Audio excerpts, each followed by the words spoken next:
Okay. Excuse me. Today we're going to talk about Bishul Yisroel. I'm going to do 7 short things. There are only connections that you'll have to do with Bishul Yisroel. A bunch of them have to do with Oil Shach Malachim, but really they're just almost completely random. And a bunch of them also I'm not going to have a final answer. Just going to leave you a question. Okay, so the first one I'm going to talk is about Blintzes. And the way you make a blintz, I'm talking like in a factory, in your house you do the same thing, is there's some kind of a filling. So the filling's, let's say, fruit or cheese, you don't do anything, you just mix the ingredients together. If the filling is like potatoes, then you have to cook them. So assuming that the filling needs Bishul Yisroel, then it will be. Like if you're getting a potato knish, so the potato that's cooked, you make it Bishul Yisroel, no problem. How do you make the outside, the shell, the wrap, whatever you want to call it? So I don't know how people make it home, but in the factory they make it on a wheel. They have this big. Think about a drum, like a big drum filled with steam on the inside or electric heat on the inside. So this drum is burning hot, and what you do is you spritz a very thin liquid onto it. The batter in a very very thin liquid. Point where I saw it was on the bottom. You think it doesn't drip off, and this drum rotates. So what happens is as you spritz. Oh, the sun again here. Sorry. As you hear the bottom, as you spritz it onto the bottom of the drum is rotating and it's burning hot. So by the time it gets to 2-3 o'clock position, it gets around to the other end, it's already cooked. It's very thin and it's like stuck onto it. And over here on this other end, you have a little blade that's a scraper that just scrapes it off. Okay, so it's being sprayed onto this whole thing, and it's coming off in these big sheets then of the shell, the wrap, whatever you want to call it. Okay, so the question is whether we need to make that outer shell Bishul Yisroel. Okay, so again, the inside, if it was, let's say, potatoes, then it would be in Bishul Yisroel. The question is about the outside wrap. Okay, so there are 3 things that I'm not going to talk about today. I'm going to talk about a 4th part of this question. Okay, the first is the wrap a pas or is it a tafshel? If it's pas, then it's going to be mutter because it's pas palter. Okay, we talked these 3 things I'm not going to talk about. We talked about when we did pas Yisrael, pas in Bishul Yisrael. So we're going to assume that it's not pas, and so it's in the rules of Bishul Yisrael. The second thing is there's good argument to say is that blintzes are not oil shach malachim, and then in case they don't have to be Bishul Yisrael either. Again, we're going to assume that they are oil shach malachim. And the third thing, you see, this is all just for the conceptual question. That's why I'm getting to a question which I'm going to leave you with. Okay, and the third is blintzes leave the factory edible, completely edible, but people who bring them at home are meant to brown them and make them better and warm them up and this and that. And it's possible, again, it's a question, it's possible that what they'll do at home will make it Bishul Yisroel. By finishing off the cooking, they can make it Bishul Yisroel. So one question is in din, is that actually going to make it Bishul Yisroel by their finishing it off? And the other half of that same question is, as a hashkacha, is it responsible for us to sell something that's not kosher, that would be Bishul Agam, counting on the yid to finish it off, or should we be choishish that there are people who are going to not do that cooking at the end? They'll just take it out of the freezer and take a bite out of it, okay? And they won't actually do the finishing, okay? All those 3 things that we're not talking about today, those are what we talked about when we did Bishul Yisroel. So what am I going to talk to you about? Okay, the question is whether the blintz, the wrap is ola shochem lachem. And that's because like this. The blintz, the wrap by itself is not ola shochem lachem. You wouldn't serve people come to a yeshiva dinner and they would serve you wrap, just this thin thing like that by itself. Of course not, you're not going to serve like that. But of course, this shell is perfectly suited to make blintzes out of it. That's what they're going to make out of it. And again, I told you we're assuming that the blintzes are oil shochem lachem. So should we say that this shell that we have here really is oil shochem lachem, not oil shochem lachem by itself, but as soon as we put it together with all the other pieces that go with it, and then we fry it or whatever we have to do with it, it'll be oil shochem lachem. So the initial reaction to that question was that's considered oil shochem lachem. Why? Because there's a riot to that from a din that it says if you cook a food kamaycha ben drusoi, that food is bishul akum. If a guy cooks the food kamaycha ben drusoi, the food is bishul akum. Hagam, that any food that's kamaycha ben drusoi is of course not shochem lachem. You can't have if food is just barely edible, you're not going to serve that as shochem lachem. So why is it okay? Why is it not okay? Why is that Bishul Hakim? Because it just needs a little more help to make it to be a little more done to it. We view it as just a little bit more done to it to make it Rosh Hashanah. Since it just needs a little bit more to be done to make it Rosh Hashanah, so we say basically the cooking has been done. It was done by a guy. It's Bishul Hakim. Okay, so over here also, basically the cooking is done. Basically the cooking has been done to it, and now we just need to do a little more stuff afterwards to finish it off. So maybe that should be considered. It is other shulchan in the form that it's in, and therefore it would be awesome. So the wrap itself, without being hung with blintz, is awesome. Right, it would be awesome by itself already because basically it's ready to become a blintz. And all wraps if I'm saying there might be pass, but if we would assume that in the rules of Bishul, well, no, I don't know if a regular wrap that you have could be a blintz. I don't know if a wrap that you buy. This is made special to be. That meant that this. Well, I'll call it a shell, right? Pancake. A crepe, right? A crepe. Okay. Yes. So now, so that wasn't my initial thought. Is not the type of food. It's like the specific way you prepared it. The way it's prepared. The way I prepared it, right? So to this thought, Rabbi Eisenbach just said. He said maybe this yesh lo. You could disagree. He says because in the case of the potato, like I told you, you cook the potato k'maycha ben jasoi. He says there it's a potato, and when we cook it further, it's going to be still a potato. Okay, that's what it's going to be. So we have to cook potato, and now we have to cook it even more, and it becomes a better cooked potato, where we put spices and margarine onto it, and it becomes a better cooked potato. He says over here, the shell itself is never going to be able to shulchan malachim. It's only when we turn it into something else, we're going to have to make it from a shell or a wrap, whatever you want to call it, a crepe, into a blintz. That's making a whole new thing out of it. That's what he said. Maybe it's not the same thing. The company would do that, would be us, right? Maybe on site, let's say they put it together. They do put it together. They do. We were saying that since the first, second, But the question at the cooking, it can't be Bishul Hakim because somebody wrapped something together. Bishul Hakim is at the cooking. Is the cooking making it Bishul Hakim? So you say no, because this thing is not Ola Shulchan Malachim. The fact that later on, so the thought to say, well, later on it will be Ola Shulchan. Later on, middle preparing the food, like the middle of the process. You want to pause it and say. No, because it's only the cooking that can make it Bishul Hakim. You can't. It's not wrapping things up doesn't make things Bishul Hakim. You have to when I cooked it, it would have to be Bishul Hakim.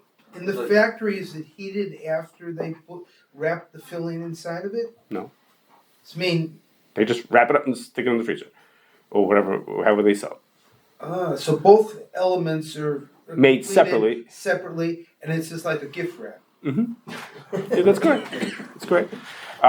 That's how people make it at home also. Just that at home, you then do the next step, which is you fry it and you brown it up and you make it ready. And that they don't do in the factory. But it's edible and it's all wrapped up, ready to go. And when you're home, they don't do that drum type of cooking first. No, because they don't have a fancy drum. They use a frying pan. They just pour it. 50,000 a day. They actually do that beforehand. Okay. Right, that's great. So they do any separately. food which needs other things after it's cooked. No, so usually we say based on this din that says if k'maycha ben jasoi, it's also because it needs. If it needs another, instead of not for that exact piece that you're dealing with to be further cooked, but it needs a little mustard, a little thing. No, because it'll still be potatoes that are ala shulchan malachim. But here it's not because it has a little potato, a little mustard and ketchup, and then a little. So you're okay. That's fair. That's fair. You're saying is that adding filling is the same thing as adding spices on top of it. Okay, that's fair. This is not like pasta that comes out of a pasta maker. This is actually it's cooked on the drum or whatever. So when you see wonton wraps, is that cooked or not cooked? I'm assuming it's cooked. Wonton wraps? Wonton wraps when you buy them frozen? Yeah. I don't know if those are cooked. Or is that just like pasta? You soft pasta. Okay. Anyhow, so we you remember Rabbi Friedman? Well, half of you here know Rabbi Friedman was here. We talked to him about this, and he said, yeah, I could hear this, but even so, he thought that it's close enough to the case of the Shulchan Aruch, and it should be Bishul Yisroel. Okay, assuming all of our preconditions that had to be true, he said that he said basically it would be like the food that's cooked k'maycha ben jasoi and need a little more cooking. Here, he thought it also needed like that. Okay. Okay, a very similar question came up. This didn't have a lot of the past questions, but there's a food called a food of Indian origin called Dosa. Okay, and it's sort of like a wrap, but it's made from beans and rice. Okay, ground up beans and rice. This it's like wrap, and you eat it. You eat it with dips, or you eat it. You fill it up with other stuff, like you put food into it and you eat it, or something like that. And when we asked some caterers about it, they said, well, never heard of it. We don't make Indian food, but they said I would theoretically serve this food at Shulchan Lachem. I would give it to people to serve it to them, but no one ever did it. Okay, it's never been done because it's not in their repertoire. Okay, so the question, I'm just leaving this question. The question is, should we consider that food to be Oila Shulchan Lachem, meaning it needs Bishul Yisroel? Because it would be, if I had a choice, I would serve it at Shulchan Lachem. Or he says, listen, how can you say it's Oila Shulchan Lachem when no one ever did that? It's never been done. You know what I mean? It's just, if you go to an Indian restaurant, you can get it, but if you go, no caterer, I don't know, Zelda's never served it because it never crossed her mind that she should serve it. Never. That's a separate question, but I'm not sure if on any Shulchan Lachem. Well, it's the same. Indian malachim. Yeah, Indian malachim for sure. We don't. Do we have any Indian malachim? If an Indian melech came to the White Or in House, the White House. Why wouldn't they serve in the White House? would they serve it to him? Because they say, "Hey, we want to serve you cuisine that's for your." Premier Indian. Okay. What goes on in Taj Mahal or whatever. No, well, that doesn't help us. We have to worry about Chicago. We don't have to worry about what's going on in India, But okay, But is this only served when it's stuffed, or is it eaten by itself? you eat it like with dips, or you put food onto it and you eat it like that. Like you'll Okay. put some meat onto it or something like that. Eat it like that. So that's not a halal on the shelf from before that it needs. It's related. It's related. Connected. Okay. Okay. Another question. Number 3. Bulgur. Okay. Bulgur is spelled different ways. It's cracked wheat, and you make with it tabbouleh salad, something called bazagran, all kind of other Mediterranean dishes that you eat with it. Okay. You cook it. You cook this cracked wheat. And the fact, it's usually when you buy it, it's already cooked, either partially cooked or completely cooked, depending on whatever it is. So there's 3 questions about whether this needs to be Bishul Yisroel. The first thing is, how does the factory cook it? It could be the factory cooks it with live steam. We would be okay with that, and many hashgachos would be. If they cook the wheat with live steam, then we wouldn't consider it to be Bishul Akum because it wasn't cooked with water. Okay, that would be one part of the question. Second is, does it leave the factory completely edible or just partially edible? And if it was only partially edible, then it comes back to the question I mentioned to people in, which is, okay, if it's partially edible, can we count on a yid to finish off the cooking, or do we have to be concerned that they'll eat it without finishing off the cooking? Okay, this second question has an extra twist over here, because as you'll hear in a second, the people who like to eat this food particularly, it attracts Sephardim. Okay, culturally, it's a kind of food that they eat. And Sephardim hold that if the food is Bishul Akum, it's K'maycha ben Jesoy, a Yid can't finish off the cooking. So we're an Ashkenazi Hechsher, usually we say we don't care, as long as it's kosher according to Ashkenazim. But here's a food that's very much directed at Sephardim. Is that okay for us to sell it to them when we know that they won't be allowed to eat it? So it's a little funnier, it's a little fuzzier question, because even if we would let it for an Ashkenazi, let's say we were making rice, and let's say we would allow it, which we wouldn't. But even if we would allow it, but would we allow it for food like this, which is really directed at Sephardim? Okay, but the third question, which is the real question I want to tell you, which is it can be Oila Shulchan Lachem? And the question is as follows. Again, we would turn to caterers and said to them, would you serve it at Shulchan Lachem? And the caterer said, I can't be as colorful as he was, but the particular caterer we spoke to said like this. He said, if I was doing an event for Sephardim, he said, it's not possible I would do an event and not serve a bulgur. He says, for sure I would serve it. To them, to have those, without those kind of foods, it would be like I missed out. It's as if you didn't serve, I don't know what, no dessert. Okay? Like, couldn't be such a thing. You can't not serve it if you're making an event for Sephardim. He says, if I made an event for Ashkenazim, they would never in a chance in a million years would I ever serve it. They wouldn't know what to do with it. His example, I'm not giving you all the colorful parts of what he said. He says, but it's a bit, like imagine I served gefilte fish to Sephardim. They wouldn't know what to do with this gefilte fish. What is this thing? Okay, so he said, if I served this to Ashkenazim, they would think I was strangest thing. I would never ever serve it. Okay, so what do we do now? Okay, so is that food Oila Shulchan Lachem or it's not Oila Shulchan Lachem? When, in other words, here in Chicago, we're Ashkenazim. The people who we certified would not consider Oila Shulchan Lachem. I went to Chasana, they had tabbouleh by the Chasana. You did? And it wasn't in a Sephardi Chasana. Okay. So then world has changed, or maybe either the world has changed, or our guy is not representative of the truth. We've assimilated. Okay, so you don't have to. Then you don't have to. You could take the question as a theoretical question. Okay, what would you do with a food like this, where the food a lot attracts Sfardim? For Sfardim, I don't know what that is. For Sfardim, it's Ola Shulchan Lachem, and for Ashkenazim, it's not. We're Ashkenazim. Okay, so should we say, look at us? For us, it's not Ola Shulchan Lachem. You say, come on, the people who are eating it, for them, it is Ola Shulchan Lachem. Okay, no question. I told you I'm going to leave you a bunch of questions. Okay, number 4. This one had an answer.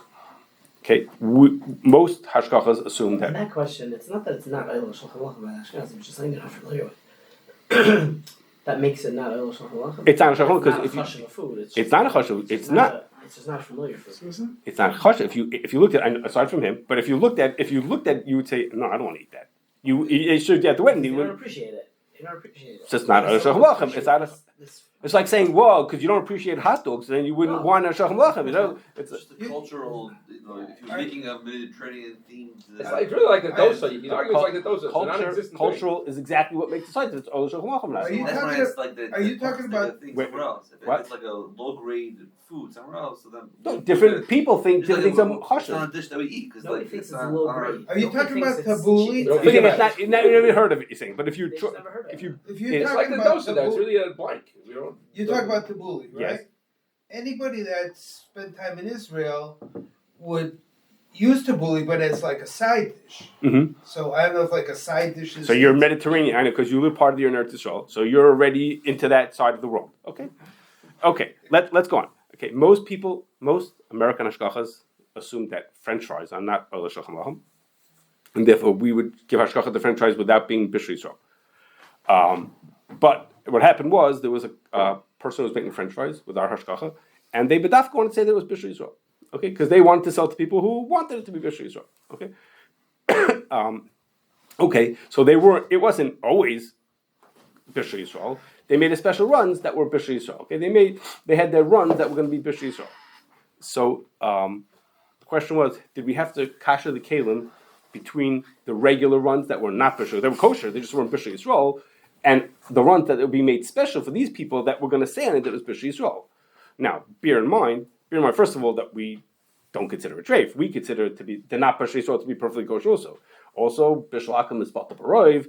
Bishul Akum, there's a question if you even have to kasher after Bishul Akum altogether. So should we have to kasher this thing? What do you say? Oh, should we train Binyaimai? Same oil? What do you say?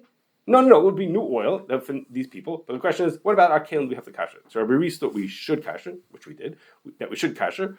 He said the people who buy the French fries, because it says on it Bishul Yisrael, I mean, their clientele who are looking for this, in their mind, whether we agree or not, in their mind, the Bishul Akum, the other ones are not kosher. The other ones are not what they want to eat. So from their perspective, he said, we're not being fair to those people. From their perspective, it was made on treif kalim, and we have to kasher. We always kasher after Bishul Akum. Unless they're just being machmer. Right, so some of them are going to just being machmer, and then there are going to be some people who are saying, no, I'm buying this because I that's what I believe. I believe that this is kosher and that it's not okay. Like, go back to the tabbouleh. If something is only used as a side dish, that's still a Bishul Akum? Yes. Okay. Yes.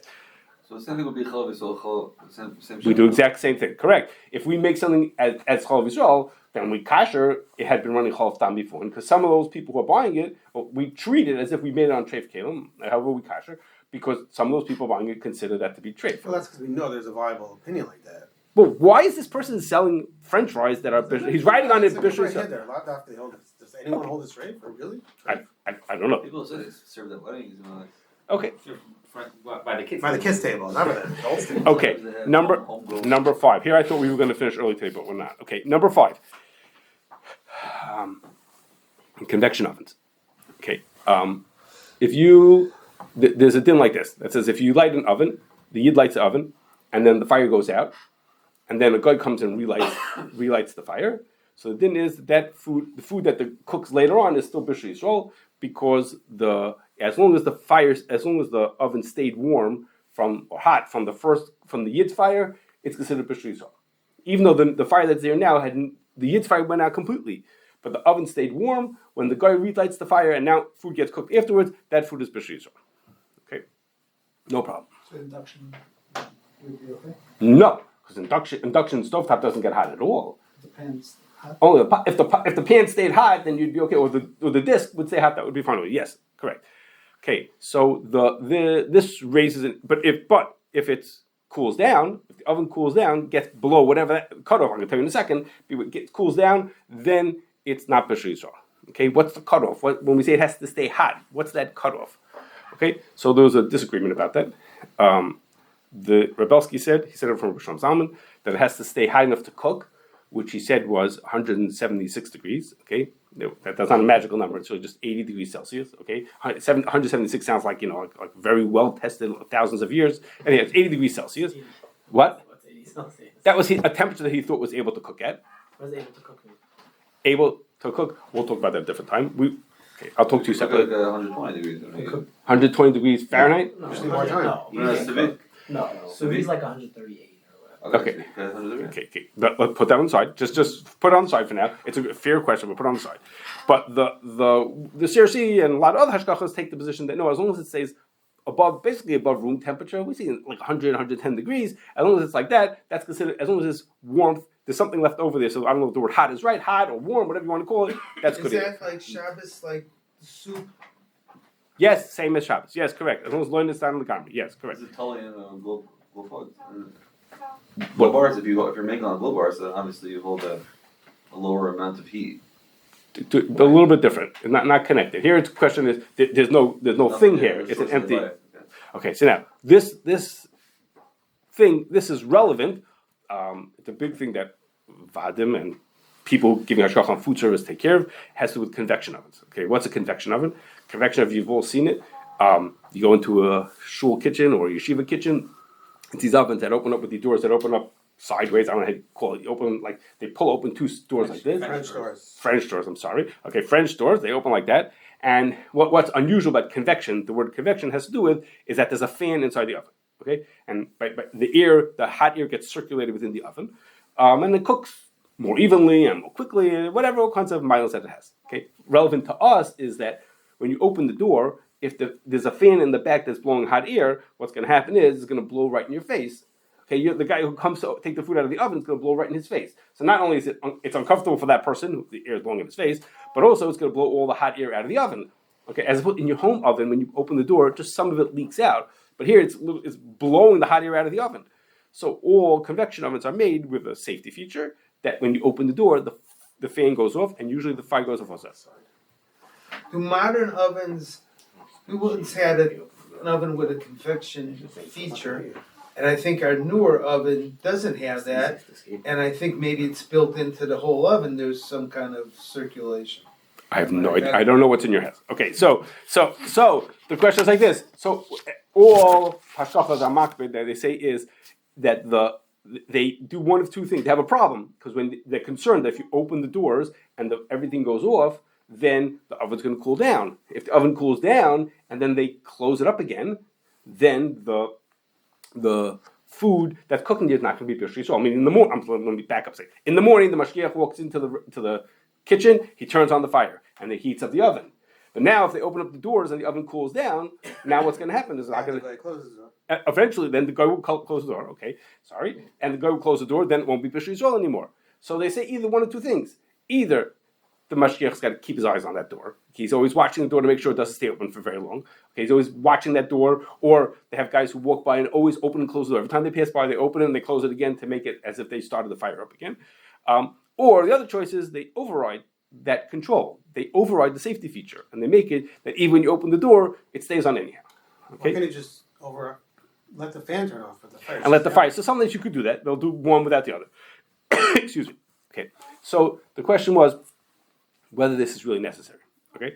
So I did two tests. Okay. They didn't do them at the same time. Whether this whole ASIC is there really a concern that is it possible that the oven's going to cool down to the point that it won't be? Eventually, Well, the sure stay will open go for- down. It has You to go on be for 2 hours. Right. Yes, of course it will. Okay, so the question is, we have to be realistic. We're sitting in the kitchen. How long are the doors going to stay open? How long does the door stay open in your oven? Okay, how long? So in a commercial kitchen, maybe a little bit longer. That you don't leave the door open to your oven for 2 hours. I don't I think. understand, but a commercial oven is they're processing a tremendous amount. I know, but you can say it's never longer than 10 minutes, probably. Yeah. So you have to think about how long does it take to take the food out and put new food in, and they want the food to cook also. Okay, so you could just say it's forever, and we're just concerned about it. But so anyway, I just wanted to see what would happen. Okay, so I did these two tests separately. We took the oven and preheated. It was very hot to 350. Okay, and then I did two versions of it. In one version, I put the thermometer in the back of the oven, and the other one I put it in the front of the oven. Front, I mean, is like close to the door. Okay, so both of them, it stayed over 176 degrees. Excuse me, both tests for about 12 minutes. Okay, after about 12 minutes, it had cooled down. And you're measuring air temperature. Air temperature. Okay, I left the oven thermometer inside there. Okay, both of them had cooled below 176 after about 12 minutes. But the case is really talking about not the air temperature, but the walls of the oven. That's a fair point. You're saying in the walls, I guess you think you stay hot for longer. And I would Probably. I would assume they do. Well, that's interesting. We can think about that. Okay, so you say we think the walls will stay longer for hot for The longer. walls of the oven or They used to stove? cook on the walls. Walls, Or hot. yeah, Yeah, they we cook don't on the cook on the walls. walls. They cook there now. Yeah, That's that's what not I'm on- saying. I'm They gonna- put on the pizza on the walls. What? Was there a Shower rack temperature when he gave that 76, temperature? The temperature of Air what? temperature. He was talking about air Racks. temperature. No. He was talking about the air temperature, but he's arguing maybe we should talk about the walls. That's The fair. racks, maybe, because you put it on the racks, you don't put it on the wall. Okay, I'm gonna. In 1 second, I'm gonna address that. I wasn't planning, but what I'm gonna say is gonna address it also. So the first question was, which one of those is right? I'm sorry, I forgot to say the end of the test is that after about 20 minutes, the one in the front had cooled down below like 100-ish degrees. Okay, it was gone. It was past what we would consider still warm, but the one in the back had plateaued got stuck at like 125, 130 degrees and just sat there. It wasn't moving. It was just stuck there. It wasn't going any place. One in the back. Okay, so the first question was, which one of those tests is the right one? Which one are we supposed to be measuring? Okay, so for that, we need to remember why is it that the Ramah says that it's good enough if it stayed warm. Okay, so the Gross says that the pshat is that if there's a little heat left on, it's like hashlochas kisem. Okay, the little heat that's left behind in the oven is like hashlochas kisem. That when the guy starts up his fire afterwards, the yid's kisem is still there. The heat from the yid is still around to help in the guy's fire. Okay, so from that, so I'll only say what I'm saying here first. So over here, so we don't care where the heat is. Any place in there is going to be good enough. So if the back stays warm, we're good enough also. And then what everybody else here said is, if the walls would stay warm, that would also be good. Okay, a kisem is a kisem. It shouldn't make a difference. Okay, so I didn't measure the wall temperature. I'll have to go play around again and try it again. So what's coming out, at least to me, was if you're makbid on, if you think that the temperature is 176, if that's what you're looking for, then if the 12 minutes is going to cool down, then I sort of hear it. If you think that it's like our temperature that just has to be over around 100, 110 degrees, then 20 minutes seemed like a lot to think that the doors were going to stay open. I didn't hear as much that you needed to be makbid on that. Okay, again, everybody is all hashkachas, and it's a kind of thing that they look at when you go to check on another vad. They don't take care of the convection of it. It's like, oh my gosh, like how terrible they are that they don't even know. They're not with it to know that you have to do it. Workers are not allowed to turn off the oven, correct? They don't turn off the oven, If correct? they take out a pan of chicken and they're still preparing the next one, they can't close it because it's going to go on for no reason. Aren't they going to leave it open until they're ready to put in the next No, tray? just the opposite. They're going to close it because they don't want it to cool down.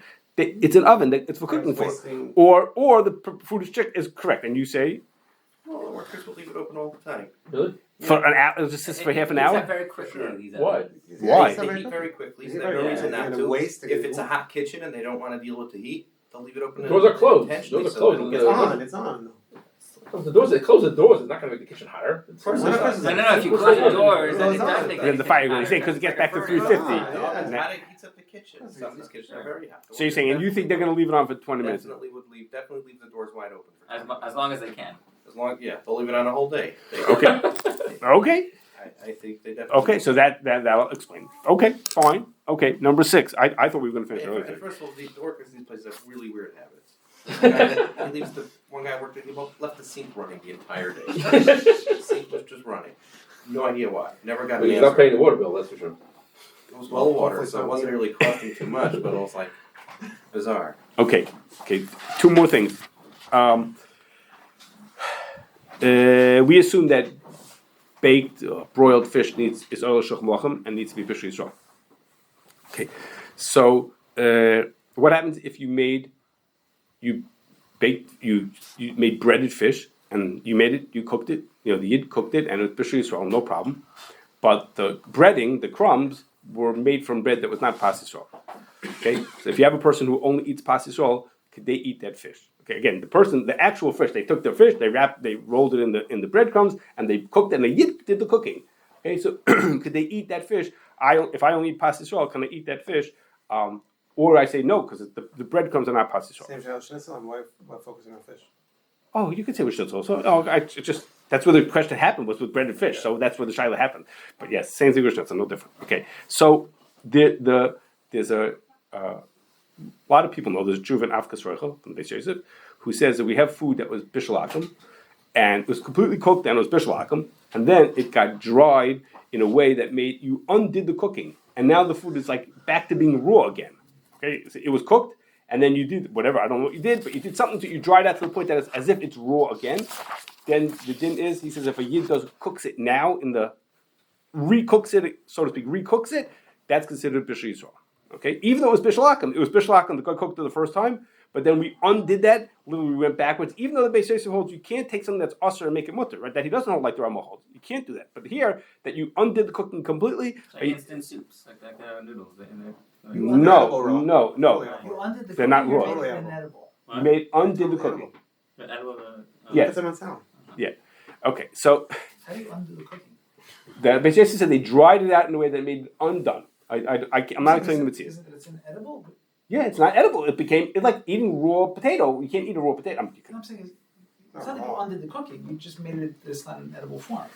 That's not what he says. If he says you made it unedible, you made it uncooked. You undid the cooking. Okay, what that means, I'm not sure. So Does that mean you would have to cook it again? Yeah, you have to cook it again. So breadcrumbs, you buy breadcrumbs. Do people ever sprinkle it on something? I'm not finished yet. Give me a second. Just give me a second. I'm going to explain myself. Okay, so Rav Shachta said, these breadcrumbs have been uncooked. I said, why are they uncooked? He says, because of course you can eat breadcrumbs. They're fully edible. Nothing wrong. It's just ground up pieces of bread. He says, but as soon as you put them onto the fish, or the schnitzel, as soon as you put it onto the fish, the raw stuff, no one's going to eat it now. You made it not edible, okay, because you can't eat it now, okay, by putting it onto the thing, okay? So That's an odd swear. Can't eat it now? you can't eat it now. No, because it's on raw fish. It's on a piece on the raw fish. So he says, so therefore, when you cook it, you now made it back to being fit to be eating. Okay, so two things. So Rabelski argued for two reasons. First, he says the avkas recha was only makeup when we we uncooked it. We took away the cooking, not just that we found some way to make it nobody was going to want to eat it. That he didn't buy that. Okay, but second, he said just another thing which is more in the understanding of things. He said is you could only make Rosh Hashanah saying is the second cooking makes it pas Yisrael. Okay, by cooking it, he says you could only say something is pas Yisrael or Bishul Yisroel if the Yid participated in something that had to do with the cooking. The Yid doesn't have to do the cooking, but his participation has to be in something that has to do with the cooking. He says the bread crumbs are not getting cooked over here.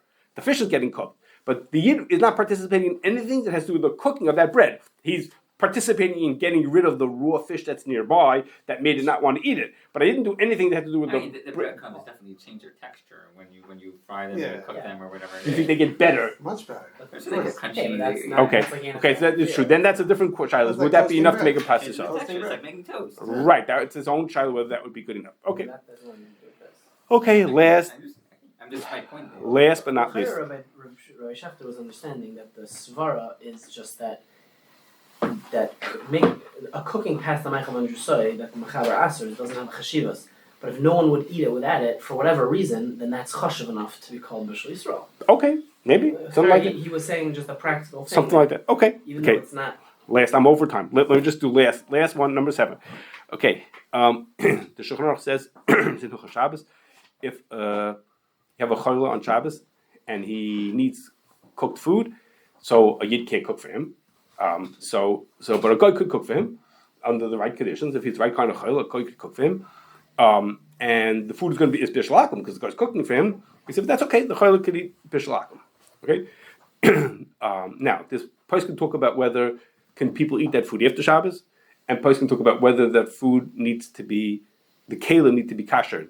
The kelim that the guy cooked on Shabbos, so they need to be kasher. Okay. We talked about that again in Bishul Yisroel. Those two questions. The question is like this. Rabelski said is This whole din that you could eat this, that the Choleh could eat Bishul is only for Shabbos. Okay, it's a special din for Shabbos because the Yid can't cook on Shabbos. It's also with the rice and the cook on Shabbos, so he can't cook on Shabbos, and therefore there's a special din that the Choleh could eat it. What happens on a Tuesday if you have a situation like that? He says no, it would not be mutter because you go look in your day. The Ramah says there that a Choleh can't eat isur and rabbanan that have to do with isur achila. Okay, so Bishul is an isur achila. He says this, so they can't eat isur and rabbanan that have to. They're isur achila. They can do other isur and rabbanan, not isur rabbanan that are isur achila. He says so they can't eat Bishul. This is for Shabbos. Is a special thing for Shabbos because it's impossible for the Yid to cook. That's why they're allowed to eat it. And Rabbi Shachter didn't think that was correct. He said is the din is not a din for Shabbos. It's a kula in Bishul because really this din comes from a ra'ah. And the Ra'ah says when the guy cooks for a Choleh, it's not even Bishul altogether. Okay, Bishul has to do with Kashrus, and I'm feeling connected to you. And when the guy's a hospital patient and they're giving him something to eat, that doesn't count as Kashrus. So he said is the reason why the din says for Shabbos is because in a normal situation, it wouldn't be a normal situation that there's no one to cook for the Yid. What do you mean there's no one to cook? So on Shabbos there's no one to cook because no Yid could cook for him because it's Shabbos. I can't cook. But on a Tuesday, of course a Yid could cook for him. He says, but what would happen if we had a case where there's no Yid cook with him, and the situation was there was a home for children with intellectual disabilities, and there was no Yid there. There was no Yid there. He said it was enough that we convinced them they should have kosher food for these kids, but there was no money to have a Yid there doing the cooking for them. So he said so there's no one to cook for them. So even on Tuesday they can eat bishul. They're cholim, and that he considered them to be cholim. They're cholim. They can eat bishul. He says the din only says it for Shabbos. It says it for Shabbos because that's the only case anyone could dream of that there's no Yidden around. But here also we have another case like that. He didn't buy that, but Shachta thought that they could do that to have the guy cook the bishul for those kind of people. It's really like Shloika Derech Achila. We say Shloika Derech Achila is an exception to that exception. Shloika Derech Achila, even though it's an Isra Achila, is mutter for a Choleh. But most Isurim the Rabbanon, let's say Stam Yayin, aren't mutter for a Choleh. And other Isurim the Rabbanon are mutter for a Choleh, but not Isurim Achila and Shloika Derech Achila. It's in the Ramah in Kof Nun Hey. It's an exception to that exception. Oh, man, It's not going to be him. He's just going to send a finger to do it. Right. Yeah. Is there a trailer coming in? We're working on a promo. Yeah. With dramatic music? Of course. Yeshiva dinner music?